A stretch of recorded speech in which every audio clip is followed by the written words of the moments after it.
In September 2019, 40-year-old Stephen Weber Jr. took his girlfriend Kanisha Antoine on a vacation to Pemba Island, Tanzania.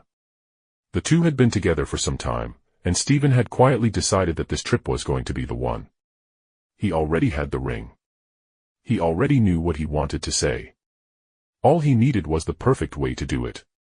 He had no idea that the best trip of their lives was about to end in absolute devastation. Everything started coming together when the couple arrived and checked into the Manta Resort, a stunning property sitting just off the island's coast. The resort had beautiful open ocean views and a rooftop area perfect for soaking up the tropical sun. But none of that is what caught Stephen's eye.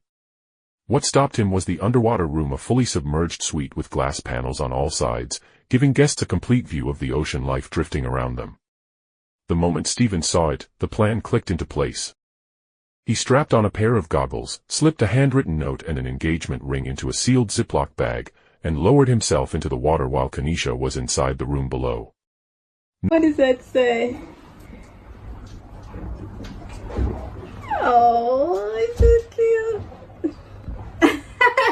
Noticing him through the glass, she picked up her phone and started filming. Stephen dove down to the window and held the note up against it. One side read, "I can't hold my breath long enough to tell you everything I love about you, but everything I love about you, I love more every day." He flipped it over. The other side asked her to be his wife.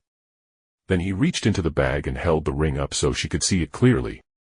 Through the glass, Kanisha's reaction said everything. Laughter, tears, complete disbelief, the kind of reaction you only get when someone completely catches you off guard in the best possible way. But there's something else in that video, something easy to miss if you don't know what you're looking at. In the final seconds, as Stephen holds up the ring, his hand is trembling. Not from emotion, his body had already burned through its oxygen and was sending him the loudest warning it could. Every instinct he had was telling him to turn around and go up.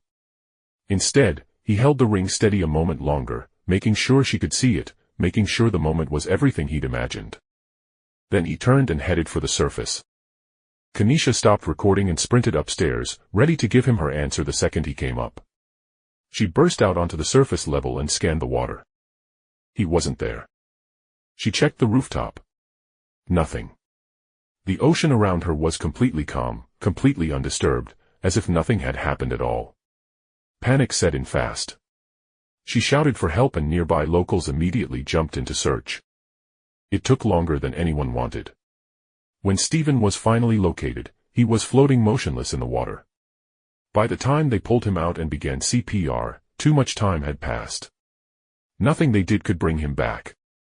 Stephen had pushed past his limit trying to make the moment perfect, and drowned just beneath the surface before he could hear her answer.